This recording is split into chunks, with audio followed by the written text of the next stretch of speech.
Yeah.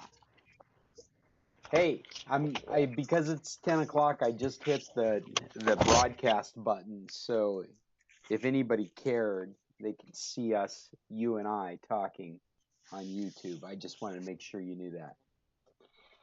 Okay, cool. This is Scott Stimson with International Computer Solutions coming to you remotely from a job location with one of his best friends, Sid February. Apparently, we're the only ones that care about having a computer club meeting this morning. That's all right. Paul, if you're out there, I don't know why we keep missing each other, but give it a shot. Try and get into this meeting right now. Anybody's welcome to join us in these meetings, and I'm trying to look at the code right here so I can rattle it off. It is RGB, RRGC, GAP, and that should get you to this. Hey, hey, Jim, welcome. Hey, Hey, well, there you Jim. go. The Alaskan boys. That's How you right. We doing? were we were just starting to get into it. It was just the two of us, so we're happy to Yeah, have you join us. well, that's great. How's everything with you guys? And where are you? Sid, you look like you're up north. Yeah, I'm sitting in my work truck. Great, great. And Scott, you're still in Arizona, is it? Yeah, that's right. I'm sitting here in Phoenix. Great. They're gracious enough to be patient with me for the next hour and allow me to do this from Oh, great. what is Well, my office slash printer slash supply room. oh, great. So you have to set up a whole new set of equipment. You didn't bring your own. No, I bring my own. Oh yeah, Uh, yeah, yeah. Everything that I use whether it's in my office or it's in this office. I do have a couple of monitors here that they provide me with, and a couple of keyboards and mice, so I don't have to carry that stuff with me. But I do great. tote my own computer with me, and I didn't think of it as my office until I've returned this last time. I've used this office 3 times. And this last time I've come back, and not only do I find everything on the whiteboard from when I returned and all my equipment undisturbed, but a pile of stuff with post-it notes on it for me. So now I know this is definitely my office. Great. Well, the gig economy, it's so fluid. You just never know exactly what your standing is in corporations. Well, and this is a small business. They do big contracts, but it is a small family business. They have grown recently. When I got involved with them, I think they had just over 20 employees in all, and now I think we're up to around just over 60 employees in all. Hmm. What's their product? They connect fiber optics. Hmm. And so they have a workforce that goes out daily and splices fiber optic connections across the Phoenix area. Wow. They they have a couple of different large customers here locally, and then they've even got some that are national, where they may have to grab a half a dozen trucks and go out to a different state to do Well, it's a something. big thing. I know that we're on fiber optics here in on Vancouver Island. With Telus, and it was a long time till the rollout of it. Because it didn't just roll out like copper. Apparently. Yeah, yeah. I mean, what you find out is that they installed hundreds of strands of fiber all over the city, and what these guys do is they make sure that one point of the city can get a direct connection to the other Yeah. point of the city through by interconnecting these strands. That And was they've my recently, dad's last job. When he retired from Bell Canada, they hired him at Sprint, and he went down okay. to St. Louis and put together basically a central office for all the fiber optics that they had run across the country on old defunct railroad lines. because they were they didn't know the technology, but they were investors, and they saw that these corridors were important, and to be able to lay out the fiber optics, the cheapest, easiest way to do it was to use defunct railroads. They were companies that were just penny stocks. They owned the land, which was pretty useless because it was all these long, narrow strips, and they had done things to raise money, like rip up the rails and do all sorts of things, but they still owned the land, and so that's what they did. They put in fiber optics in the USA. Well, that's interesting. So what you're saying is that the strip that was the railroad, Yep. was at that point privately owned, Yes. and so it's kind of like the way we put up an antenna on our property and rent it out. It's they leased Right. that out for Right. fiber And of course, optics. these young investor fellows, they didn't have an awful lot of money, so they and the railroad companies weren't making any money. They were just basically penny stocks and defunct corporations. So they said, if you let us do it, we'll give you half of the pairs of fiber optics. So they did this, and then once they got them all in, they said, "What are you going to do with your fiber optics?" You know, and they said, "Well, we don't know because we're a railroad company." And they said, "We'll rent them from you." And so they great. rented them back, and so they ended up getting control of all of the fiber that went into the ground. That was Sprint that did that. I don't know. Are they still in business there, or they get gobbled up? Oh, I think they're in business in name only. Aren't they owned by somebody now? I'm having I think trouble so. remembering. I think they got gobbled up in the whole thing. So have you guys heard that Alberta's on fire? No.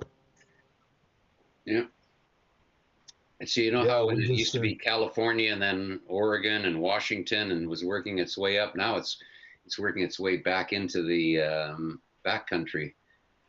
So it's something for places like Colorado to think about. Yeah, we just shipped 2 hotshot crews down there. Did you? Yeah. To Alberta. To Alberta, yeah. Yeah. We've given them some help too, but we've got several fires ourselves. But they have a heat dome over top of them, you know. So it's they're at that 30-30-30 place, you know, where they get 30% humidity, 30 degrees. That's Celsius, and then 30 degree and 30-kilometer winds. When it gets to 30-30-30, it's hell on fire, you know. Not to distract from your home burning, I'm sorry to hear, but going back to Sprint is officially not a brand since August 3rd of 2020, and they were gobbled up by T-Mobile. Oh, there you go. With only 3 major American telecoms or wireless telecoms. Yeah. We're down to just about that too in Canada. Two of ours, Rogers and Shaw, joined just recently. So it used to be Shaw here, and now it's Rogers or something. Hey, Cheryl. We saw Chester pop in. Sorry, Chester, we were deep in conversation, but welcome to our group, and it's nice to see Cheryl's just joined us. Good morning. We've been gathering slowly. But Sid and I are both representatives of people not doing what they're supposed to be doing. I ain't got nothing to do right now. Yeah, I know my boss wouldn't say that. I don't know if your boss would say that either. Yeah. Well, my boss. Yeah, I'm not going to say what my boss is doing right now, but fortunately, we work for very patient people that could understand any of it. Well, Carolyn's gone for a walk with one of her friends, so I guess I don't have any honeydew to do. Well, Bill is out buying groceries because we came home last night did a long drive. We didn't expect to be home today, but I have had a medical issue I need to deal with immediately. So, so we had to come home, and you guys can see me, but I can't see you. I've had a major bleed in one of my eyes that I have to get. Too bad. Oh no. Afternoon. So anyway, so he did a long drive yesterday, got us into the house, and we're going to be at doctors from today onward. So Oh, yeah. Was Bill So everything beating was on well you? at home? Did Bill do it? did Bill do it? Yeah. Yeah, these things happen Keeping after. you in your place, Cheryl? Yeah, Mother's Day was a rough one this year. Oh no. No, now we'll get her dealt with. Yeah, the house, it's quite amazing because we get home, and sometimes on this day in May, we have been shoveling to get to the house. We've had to turn the heat on before we got here so that the mattress was thawed out so we could sleep on the memory foam, because in the winter it gets a little hard.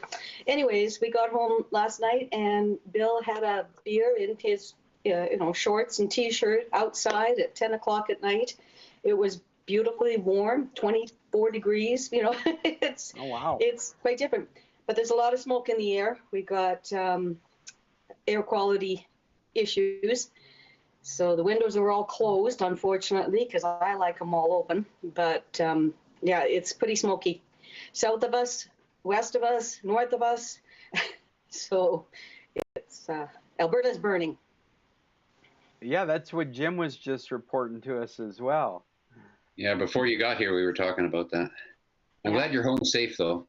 Yeah, we're home and got lots to do. So, as always, when you come. That's the nice thing about being on the road. You can kind of ignore all your chores. Yeah. And we are also, we have an election coming up. So Bill is out picking up an NDP sign right now so we can put it on our front lawn. Oh, Rachel. Oh, yeah, finally. We hope, but Yeah. we have hope, but not a lot. No, Yeah. you don't. I thought this fire is playing into your situation. Yeah, isn't that unfortunate? Yeah, our daughter is going to her fire watch tower today. She should have been working a month ago, but they've cut it back, all of those things. The fire season is only going from middle of May to middle of September, where in reality, it needs to be funded and it needs to be dealt with for longer than that. But if you deny that the climate is changing, anyways, we're having fun with politics in our province. Great. Well, you're there, well. and you can make a difference. You're on this. Or make it tech based so we can stay focused on Computer Club. I was going to say, last night I did watch one show. Well, I listened to it, and it was talking about the right to repair. And it's the Alberta Prime Time. It's a news show that they do weekly here in Alberta, and they do two 15-minute segments on Sunday night. And the second segment on this past Sunday was all about the right to repair and the different things with that, which is really interesting, technology. Yes, and going in that direction with the right to repair and your privacy, protection of your privacy. The European Union seems to be leading the way, setting the model for us. And it's amazing how slow things like that are coming to fruition in the United States. A lot of foot dragging. Yeah, it's interesting that we've focused so much on the protection of the corporation instead of the protection of the consumer. Well, the United States believes in freedom. Right. Capital. Freedom for capital. Freedom for capital. Yeah. Right. That's right. It also believes the capital is speech. So. Yeah, isn't that something, eh?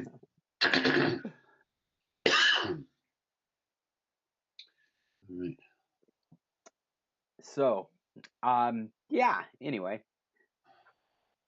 I put a couple of very light topics in this document that I'll share. I shared it with you in an email last night, I think, but I'll also share it here in our chat window. If I can find the chat window. How come I can't find the chat window? There it is. Because it's got a new icon. And I'm hoping that other than my topics, you guys may have brought some tech topics to share with us today. Hopefully we can help with any questions or enlighten or educate ourselves in any areas, technical, computer, website, applications in your mobile device. What I have provided are a couple of news items I just thought were interesting. The first one being a prediction that the DRAM prices and SSD prices are going to get cheaper. And this is just, I mean, interesting reading. It's a very short article. It's basically predicting that we're seeing a drop in storage prices, which overall is a drop in hardware prices. So if you were interested in upgrading, you might be interested in waiting because we're hitting summer, and at the end of summer we have a back to school period, and these two things may end up this is my own opinion, but these two things might end up spearheading together, where we're looking at some of the latest technology at some of relatively best prices. That's good. Yeah, those Yeah, are big numbers, 10 to 20%. yeah. And so at the very least, I suspect that we'll see a drop in the secondary markets like the eBays and the auction houses for used or refurbished goods, just because those older goods at having been used would have to compete against these new goods coming out at reasonably cheaper prices to begin with. So overall, I think that's an advantage. Now, how it meets up with inflation, well, I guess we'll just have to wait and see.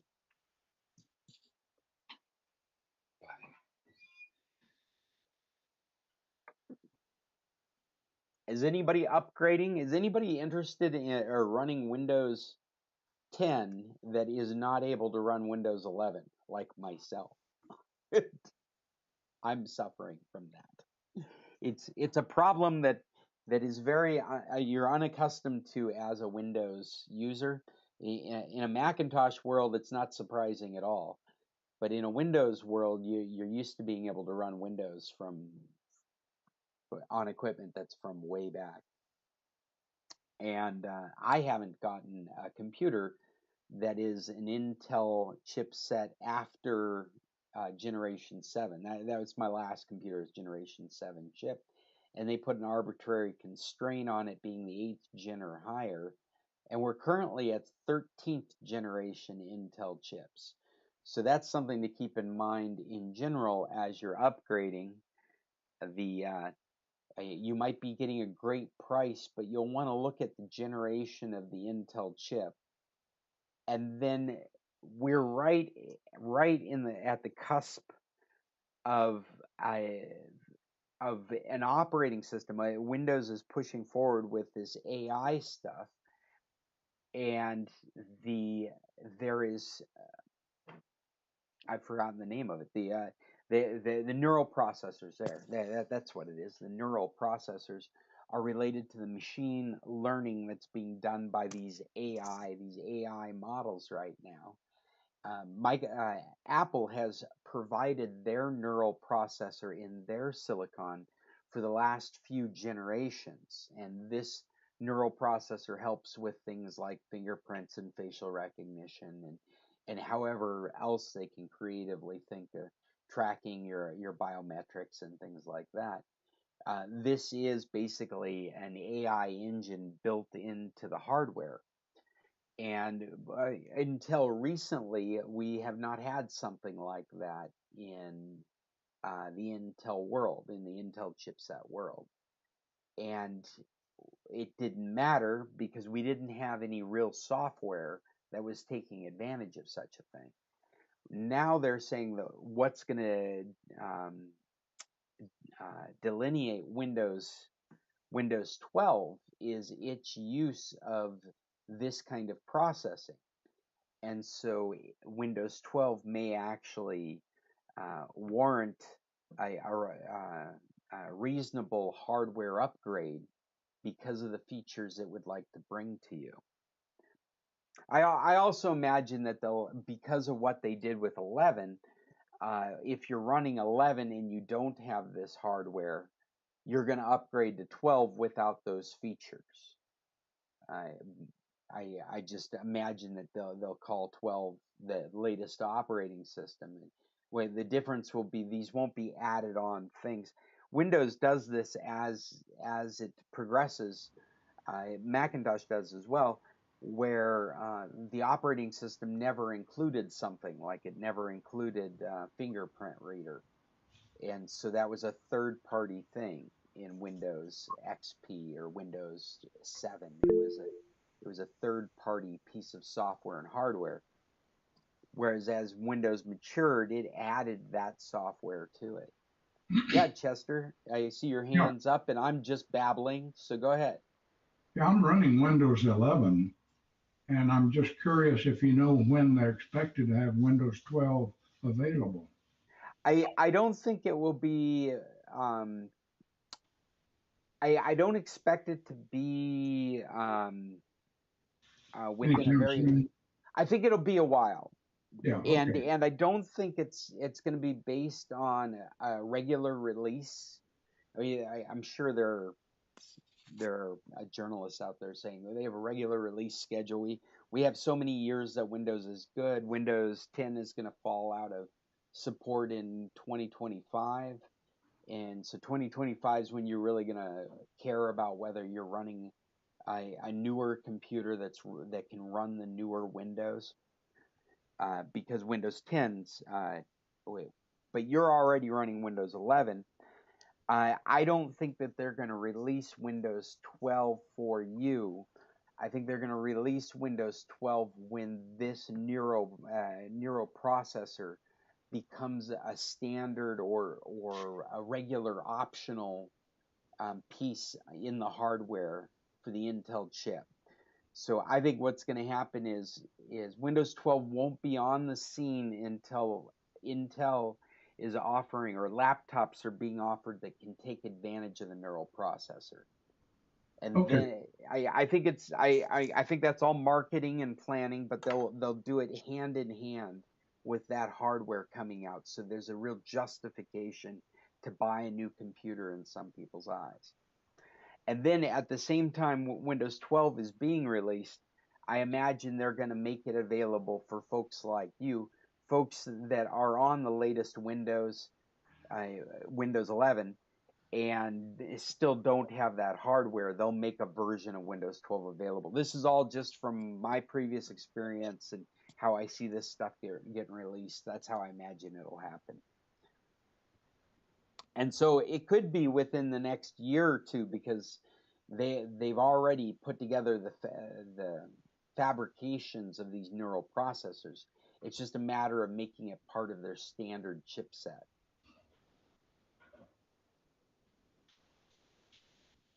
And this is just a babbling of unplanned. Okay, well, here's a babble for you. Yeah. I don't plug in my my iPad overnight very often.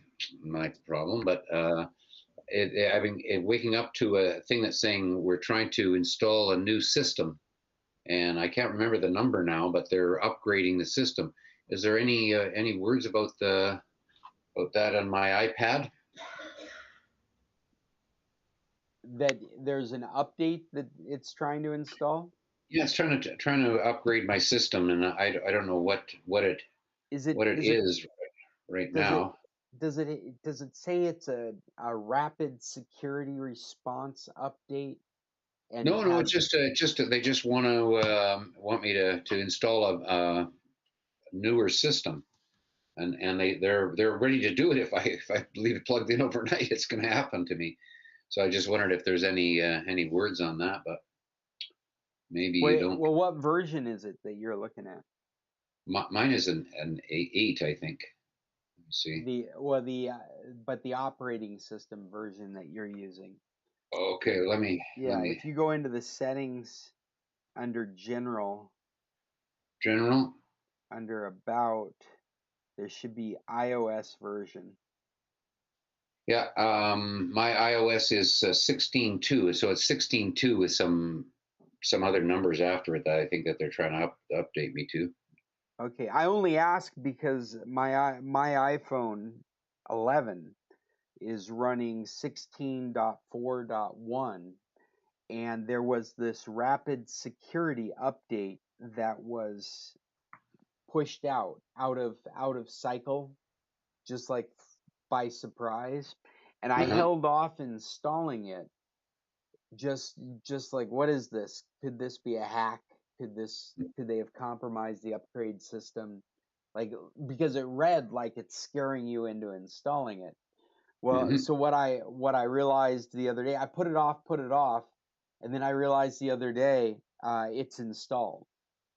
It just installed. I was only allowed, like a Windows 10 PC. I was only allowed to put it off for so long. Yeah, Yeah, it just installed it in the end, and yeah, I think yeah. that's the first time I've had that experience with Apple equipment. So it must have been some severe security patch that they were just forcing everybody to update. Okay, Yes, I think I'm gonna let mine it did happen. mine did the same thing, both the phone and the iPad. Emergency security something, and it just did it. I have automatic updates off on my phone, and it forced it. And I have it on my iPad, and it just went ahead and did it. But yeah, as soon as it was plugged in, it doesn't Yeah. like to do it when you're not on Wi-Fi and when you're not plugged in. So. Well, Yeah. and it asked me a couple of times, and I ignored it. So I thought that I was successfully just, and my thought was I'll just go research it before I let it install, and I kept getting distracted, and then all of a sudden it was installed. So after a while, it didn't care about my opinion. Well, I think I'm gonna let it happen then. Yeah, if it's the one that Cheryl and I are talking about, it's obviously persistently going to try and install itself.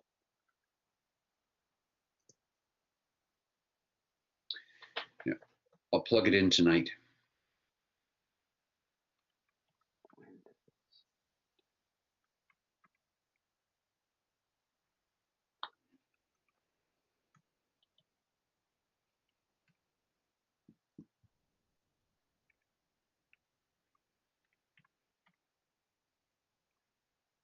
Just making a note, things we've been talking about.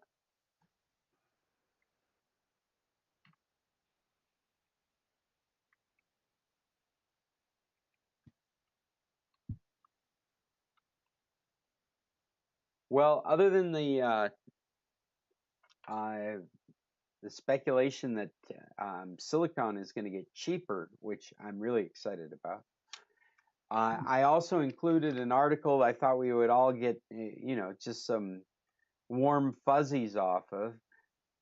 There's a robocall company that has gotten sued by the FTC. And this is very exciting because we're starting to set some precedents here. This is a company that is actually a VoIP company, like a Magic Jack or a Vonage. And apparently they are accused of having helped spammers make robocalls through their services to their customers. And so the FTC, the Federal Trade Commission, has launched I think it's a civil suit against this company for making it possible to call numbers that are on the do not call list in the United States. Us US citizens have probably forgotten that such a thing actually does exist. I assumed that any kind of I assumed it expired. I assumed the legislation that made a do not call list what it was had expired because it had become so useless. Well, apparently it's not. Apparently the FTC can use that list and go after this company for making it possible to call people that specifically said they did not want calls. These are robocalls. They've got a quote here saying, include robocalls impersonating the Social Security Administration, which is probably fueling the government's interest in shutting down this kind of behavior. We've been having that trouble during our elections. They send people to the wrong polling station. So they get there, and if they're rural, they've just driven 10 miles to a place where they're not allowed to vote. Or, like it was pretty nasty business. But it's amazing when you think about what we've done with communication. Both telephones and emails are not serious forms of communication any longer. There is very little chance you're going to answer a phone number that you've never seen before, because you have been beat up by all these unsolicited calls. That only your curiosity would make you pick it up, or the need, like you're waiting for something in that moment. Otherwise, standard behavior is to let these things go off to voicemail now. Nobody is picking up these calls because the majority of them are unsolicited calls. I have a little bit different approach. Go ahead, Chester. Sometimes I will answer them, and then they will have a question or something, or they will connect me with a real live person. And so I just stay on the line to eat up their time. Yeah. That's good. I've stayed on the line long enough that I could identify who's calling me. I've had quite a few calls. Like, we have a Las Vegas cell phone number. So I get these calls, and they're Las Vegas numbers, and I have been doing some things in Las Vegas while I'm there, and I'm thinking, oh, I should answer it. Well, they're real estate agents, they're different surveys, there's things about the water department and all this. And yeah, so I'm getting really tired of all this, because I don't live here, and you don't need to talk to me. So, do not call. Please put me on that list. Put this number on that list. I kind of reply like that. Well, this morning I got a phone call. I don't recognize the number, and it's New Hampshire or something, or NH. I thought, I don't even know what NH is, what state, whatever. Well, it was somebody that I know, and he was looking to talk to me. So I did answer it, and we did connect. But yeah, you're right. You don't know when you get an unknown caller, what are you going to do? So it's frustrating, but yeah. And the thing about the election, the only party is the one that's in power that have been able to get through to leave me messages about the election and all this kind of stuff. Wonderful. The guy that I support, his robocalls don't make it to me or whatever. So it's interesting. Do you suffer from solicitations for donations to your political party? Like, I always feel like in the United States, I get beat up by my own political party because I've made the mistake of identifying myself. And so regularly I'm getting phone calls asking for money. The one that really upsets me is having been a diabetic for 52 years, go and ask somebody else to support the Canadian Diabetic Association. I've paid my dues, and yeah, I get almost daily, we will match your donation, donate to us, and it's just turned me off completely. I've organized runs, I've organized walks, I've organized and done so much for the organization. It's time for you to give back to me, like, forget asking just for money. So that's the one that upsets me the most for donations. Hey, honey. Who's that? Is that Bill? Yeah, came All in the right. door. It Hey, better be Bill. he just said, "Hey, honey, I'm home." So. Don't worry, Bill. He went out the window. Yeah, Yeah. he better. I do have one of my old shotguns yet. You just admitted that on the whole world. So, Well, other than the warm, wonderful news of a robocall company getting sued by the government, I have only those two topics, and so I welcome any other discussion or topics you guys might have. Anything you're dealing with right now? Any recommendations you'd like to make? I have We're a. watching The Diplomat. Oh yes, Are you The there? Diplomat. Yeah, it's a series, It's on and Netflix, the right? part we're watching right now is set in England. So, Scott, Yes. What you got? Hey. Bill Tone. I have a question. Sure, please do.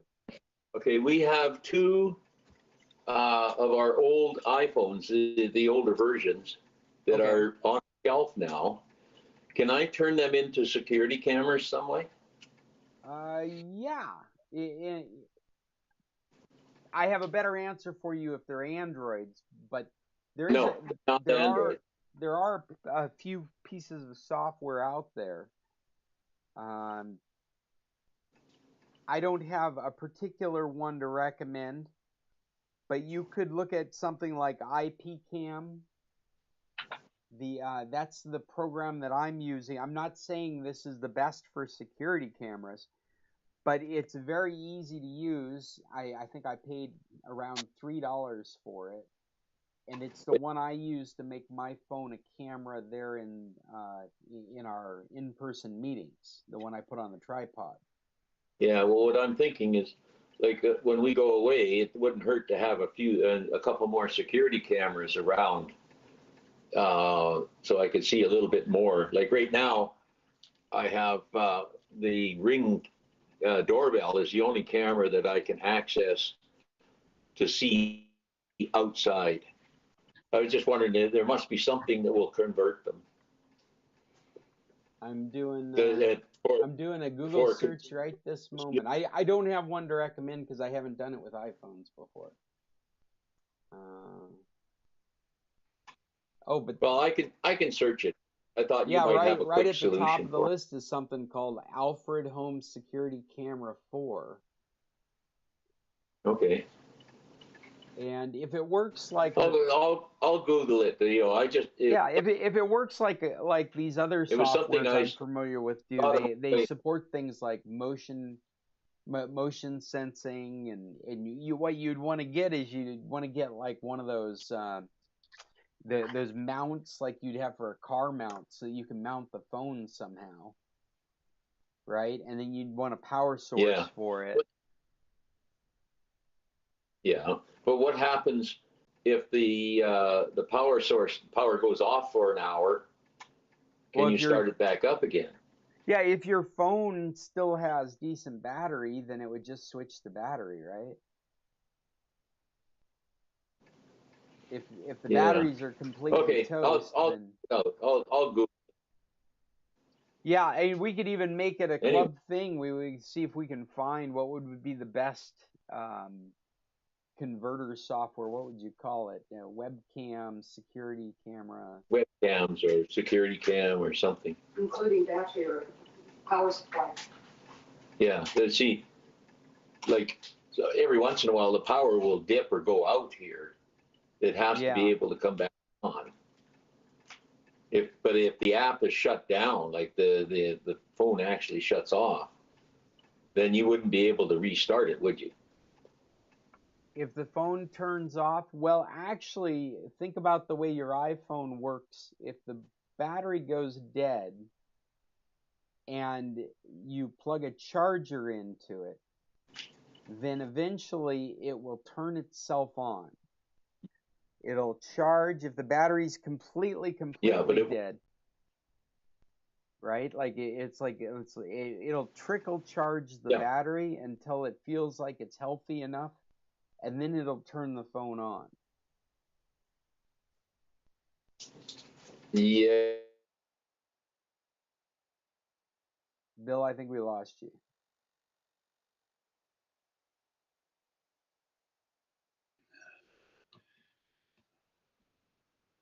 Jim, can you hear Bill saying anything? Yeah, he's lost. No. No. He's a statue. And That's here right. I found some use your phone as a security camera software here. How to use an old iPhone as a security camera. This is an article that I have not read, but looked good in Google search results. It is the topic. I'm going to stick it in our in-call messages, but I'm also going to stick it on our today's document of possible topics.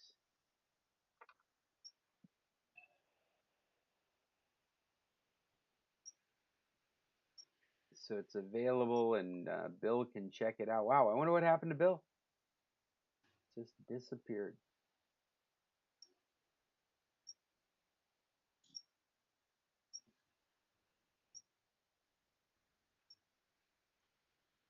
It's not it. This is it. Copy. Well, do we have any other questions out there or problems we're trying to solve?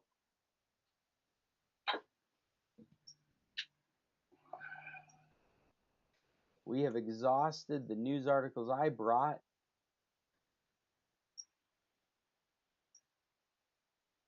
However, I do have some other topics here somewhere. Yeah, it looks like Bill and Cheryl are gone. Sid's still with us. Chester's still with us. Jim's still with us.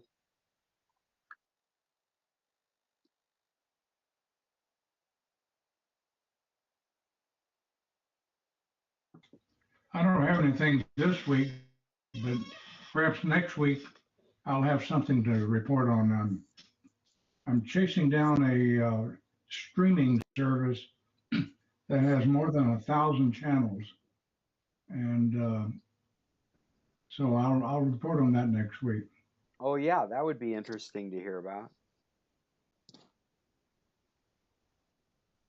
Anything that's doing live and on-demand TV is always really interesting. Damn it. I'm out of topics. And I've been so focused on my own stuff. I haven't really been paying too much attention. Where are you, and where will you be next week? Next week, I'll be in Alaska. Actually, that is a good question. Oh. I travel. Dun, dun, dun, dun. I have Wi-Fi. Oh, Are you You sure? know what? 'Cause I this may not be says I available didn't. on I use next data. Tuesday because I will be traveling. I'm glad Chester asked me.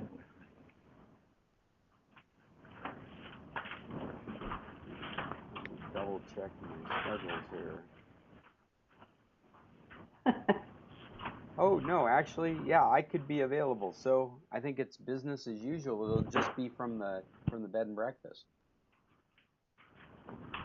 Cool. I'm not sure what happened to us. I think the Wi-Fi quit in the house, and so now I'm on my phone using cell data.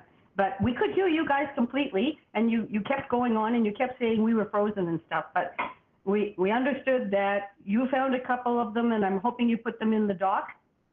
Yeah, I found at least one. What I found was a blog article that is held on a site that sells security shit, and it's all about turning an old iPhone into a security camera. Okay, we will research it. Yeah. And then you were talking about next Tuesday. I know Yeah. I've got a doctor's appointment next Tuesday about the same time as Club, but other than that, Bill will probably be available. Well, I will be trying. The only thing that would stop me is if there's some issue with internet at the bed and breakfast. So you're going to be north next week. That's right. Cool. Well, enjoy the snow. I literally got home. Weather. We got home last night and it was 27 degrees Celsius. I unloaded most of the car, got myself a wine, and sat on the front deck and watched the sun go down. With the geese. With the geese. That's amazing. We have 5 geese in our yard. And now we have smoky, occluded skies. Mm-hmm. And that's going to be a summer thing. It was 103 here, and I didn't sit out in the yard. Well, understandable. The weather here is just perfect for sitting out on the deck. There was no wind. It was just a really nice evening. I got a little drunk, mind you, but it's understandable. I had 8 hours in the car. 12. 12? Yeah. Was it? Yeah. Well, there you go. No wonder I was tired. Okay. Okay. Well, should we call it an early meeting? You guys want to talk about anything else? Got anything else going on? Any other recommendations we should put on our list? I'll tell you what, going to the grocery store is a scary experience these days. Yeah? You talking about the price? The price is I think we're to the point you don't even look at the price. If you need it, you have to buy it. I stopped at Carl's Jr. for a quick burger and a shake, and it was like $14. Yeah, exactly.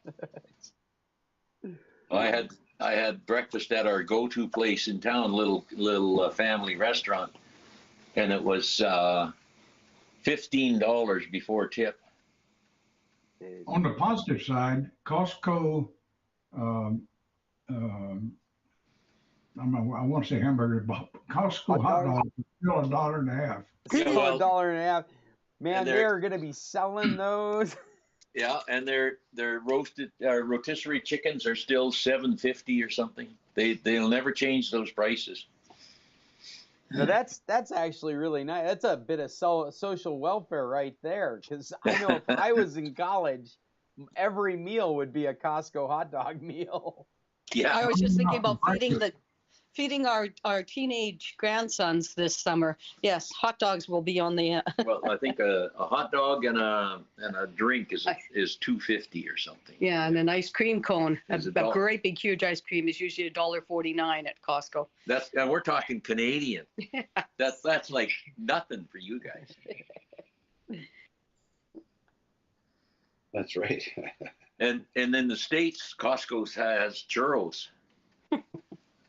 They're not as good street guys, but they are churros, fresh churros.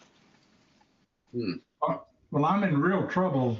They just opened a new Costco about a mile away from me. Hey, Paul, you made it just as we're starting to wrap things up. Oh, is that right? No, we're out of topics. You got anything? I was going to add to Chester's Costco thing. When Cheryl and I go, we go after 10 o'clock, and we have walking lunch dates in Costco. We eat all the samples. Oh, yeah. That's good. That's the best deal. You can have a complete meal there with a little dab of coffee most times for nothing. Yeah, and because they don't care if you come back for seconds. So. No, they don't care at all. They like you to come back for seconds because you're more than likely to buy something. I appreciate all these retirement plan tips that you guys have. Well, my daughter says that Cheryl and I should write a book about scamming everything. Scam artists. Sure. It's just something a retirement how to artist. Retire on $1.95 a day. Yeah. When we leave a hotel room, it's completely stripped. Stop. They the soap and the shampoos all go with us. Yeah, we have a whole Ziploc bag of hotel soaps. Well, what we usually do is bring Carlos and give them to somebody that'll take them to the women's shelter. Oh yeah, that's good. So yeah, I have a topic. My topic is I finally got into the meeting. Woohoo! Well, you're almost an hour late. Why is that? Because I woke up, I was awake at 8, and surprisingly slept for 2.5 more hours. Oh no. So, but previously, I kept asking to join the meeting and was refused. So I don't know, for the past 4 or 5 meetings. And so I would go to YouTube and watch it. Well, I actually started this meeting shouting out to YouTube for you to be trying if you're not connecting, because I haven't seen you trying to connect, or I would let you in. This is the first time I've seen you trying to connect. Well, also there's been times where I got the pre-meeting notice with the document, but then I wouldn't get the meeting notice. So I would go to the pre-meeting notice and enlarge it so that I could see the code. The code, yeah. Yeah. And I would do that, and it wouldn't let me in. So, but now it does. So, sorry, Yeah. you're in Alaska now? Not yet. I will be next Tuesday. Next Tuesday. Yeah, I'll be traveling over Sunday, and I should be doing next Tuesday's meeting from the bed and breakfast. Okay, now I sent you a message on WhatsApp, and I included a message to Yuya. Oh, you did. I'm sorry, Paul. I was traveling during that as well. Okay, but now you've read it. I did read it. I just haven't done anything about it. Yeah. Okay. Well, that's the. Was it on WhatsApp or was it email?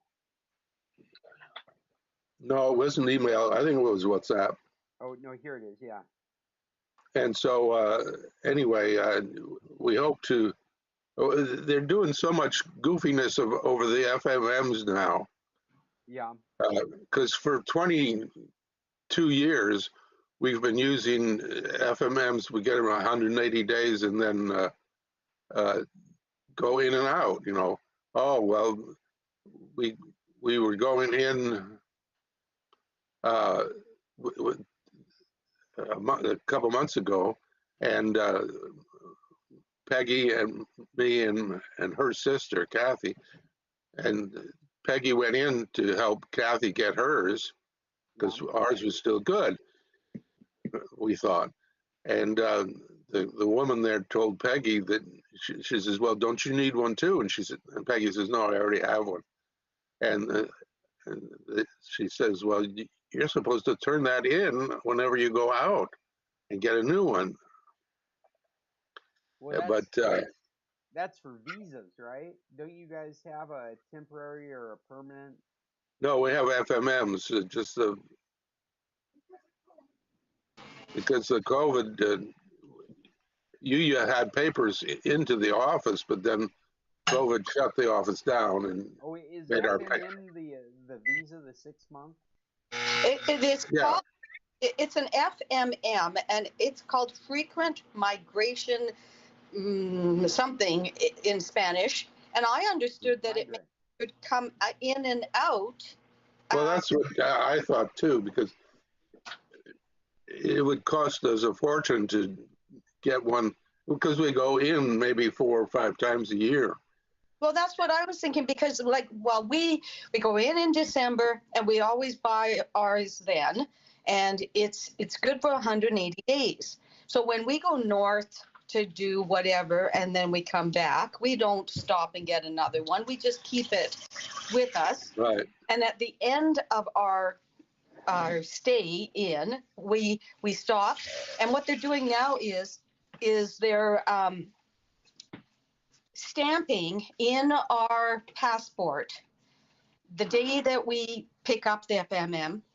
And then when we leave, we stop, we give them the FMM, and they go to the stamp in the passport and they initial and stamp the date. Oh, really? With the little word Mexico on it. Like right in my passport, I can see when I entered in November of 22 and when I left in May of 23, and also the year before. So it's happened the last 2 years that they've actually stamped our passport, and we never had to show that FMM anywhere. We never had to do anything with it, but in our passport, it proves that we were in and out within the 180 days. Oh, yeah. I don't think they stamped our passports last time. You know, that it's just that there's no consistency. Well, that's true, but they seem to be getting more and more consistent, because we went in one site and we went out in a different, and they did it the same way. Oh, right. In 2 different places. So I think you just told us that too, that they're getting there. They're getting more scanning of your passports and they're getting more computerized, and they seem to be getting a procedure down. But this one in the middle, you know, we just haven't even stopped. We haven't done anything. We've just in and out. You know, when we are leaving, we're going through 21, and it's very dangerous to run across that highway or to go up and make a U-turn. We went north this time, south of Bisbee. They're getting more scanning. What's that crossing called? Well, I can't remember right now. We're not thinking of it. Not the Awa Piate one. Naco. Thank you. Yes, Naco. And it was really interesting because it was on the same side as the U.S. customs, and the same kind of. It wasn't across the street. It was on the right side. So we parked, and it's where you do your tips, like your import permit.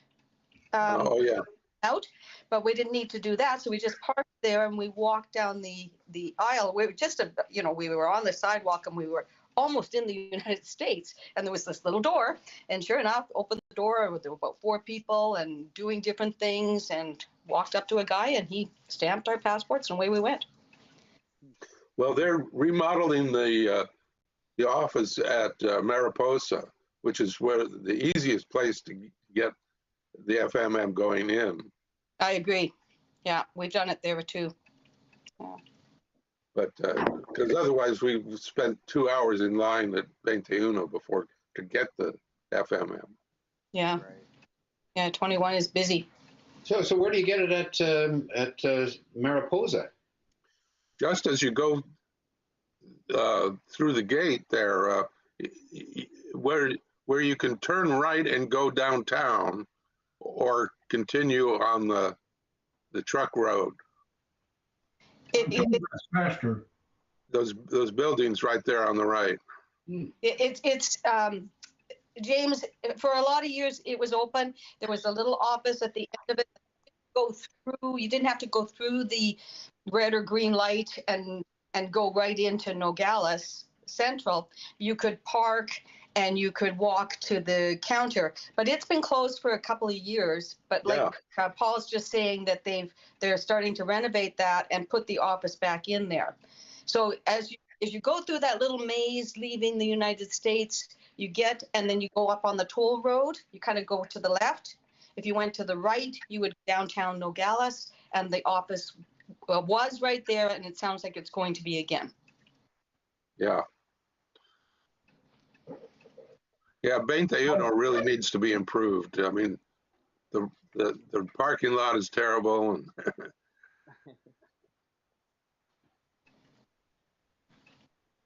but anyway, the truck route. The truck route, yeah. Yeah, truck route. The truck route. The old truck route. Well, guys. When we left. Okay, go ahead. Talking about this, I've run out of tech topics. Your call ends in 2 minutes.